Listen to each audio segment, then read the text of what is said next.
Montréal a toujours été une ville culturelle dans la mesure où c'est la plus grande ville du Canada français, du Québec.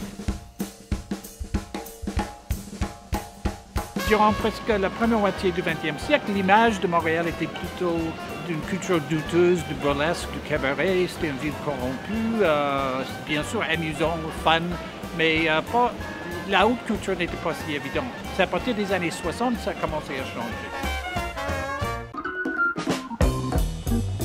Et depuis le moment où Montréal a décidé de nettoyer son image pour attirer les touristes à Expo 67, on a investi beaucoup d'argent dans la culture. Et la culture, disons, haute, respectable, théâtre, orchestre symphonique et tout ça.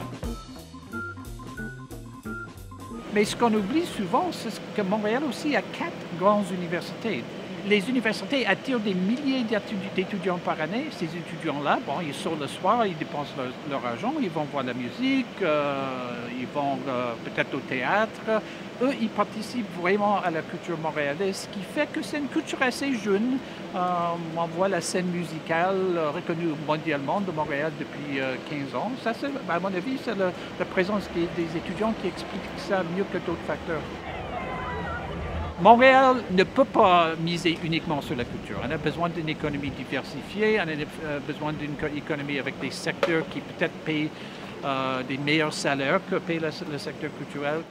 Mais à mon avis, les Montréalais devraient faire attention parce qu'on a tendance à croire que bon, il n'y a pas de ville plus culturelle que nous au monde ou en Amérique du Nord et que la culture va résoudre tous les problèmes d'infrastructure, de l'emploi et tout ça. Mais en fait, il y a des statistiques qui montrent que les Torontois dépensent plus d'argent sur la culture que les Montréalais qui vont plus souvent écouter la musique.